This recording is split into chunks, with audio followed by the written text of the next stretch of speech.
Wish that I could stay in this moment forever. To today's video, you need to talk about the 70-20-10 budgeting rule. We have another video on the 50-30-20 budgeting rule, which I will link here so that you can catch up on it if you are yet to watch it. So sometimes when you have debts, you wonder whether you're supposed to clear your debts first, or you're supposed to save, or to just live your life. Other times we focus so much on paying the debt that we forget to live our lives, or we are just on continuous credit living. Other times we forget to save at all, and we just focus every penny that we have towards the clearance of our debt. That is not how it's supposed to be, because even when you are clearing your debt, you're still supposed to be living your life and also saving. So the 70-20-10 rule, we'll talk about it as it is referenced in the book The Richest Man in Babylon. In this book, there's one of the people listed there who had plenty of debt, and he was in a quagmire as to how to proceed. So he was advised by a loan giver, or a Shylock, I would suppose in current days, on how he should manage his money. So the most important part in any money lesson is to pay yourself first, and that is where the 10 comes in. The 10% you keep to yourself. The 10% you save it. So you're supposed to always save 10% of your income.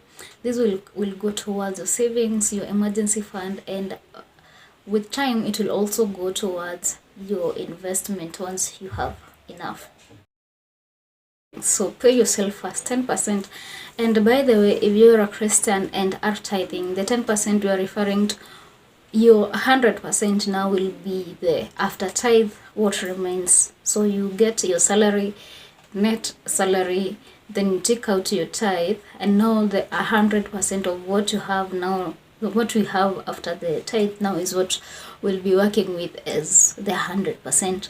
So out of what you have received, 10% will go towards your savings, your emergency fund, just your savings, then you'll decide what to do later. Then 20%. Now before we go to the 20%, let's go to the 70%. The 70% first is for your living, because like if you don't allocate yourself some money for living, and you know there are expenses attributed to living, like there will be rent, there will be food, there will be clothes that you need, there will be education, there will be fuel, there will be gas, there will be plenty of things to take care of. So put 70% of your living and of your salary towards that, and no more, live on that and no more. So find a way to live within 70%. That way you are able to eat good food, you are able to buy clothes here and there, but you're not allowed to go more than 70%. So if you are planned, you're living such that after you're paying your rent, your food and everything, then you still have something you can pay. You can now be able to buy your clothes and other things, new clothes and such things. Also, this will be able to help you to continue now in cash, so that you are able to buy your food now in cash. You are able to pay your rent in the current month. Like, you're not accruing anymore, you're not borrowing anymore, you're just living on cash basis at this point.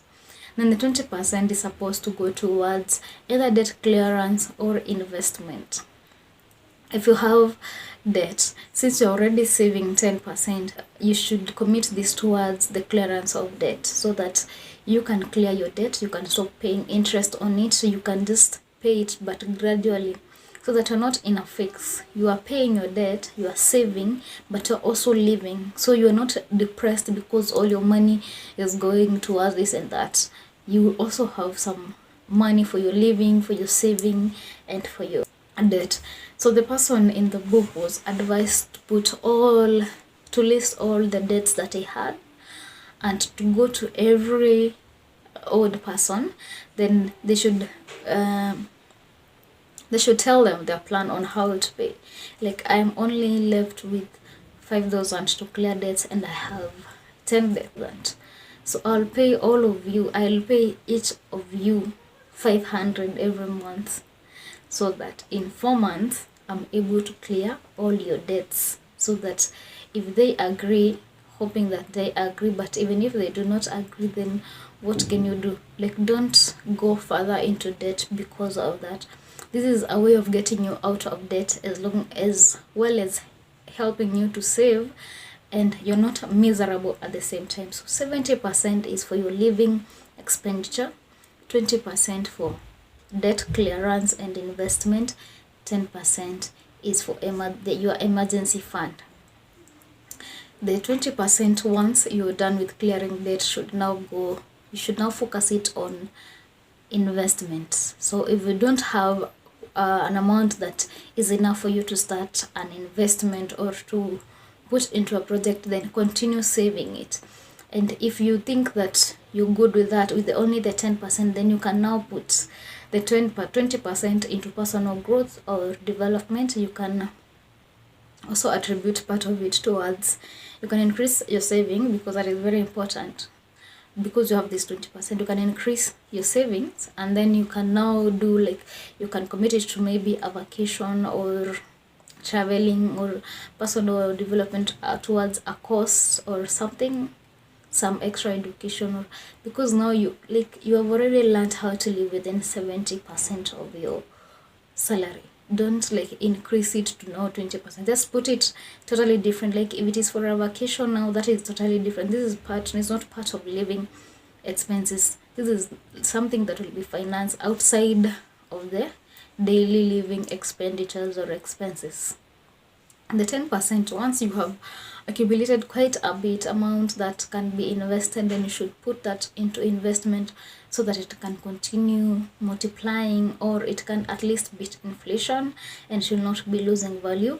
And eventually this money will be able to earn more money, and eventually you'll be able to live off your investments if they grow at a rate that, I don't know, if you continuously invest, like, it is guaranteed that eventually it will start to multiply.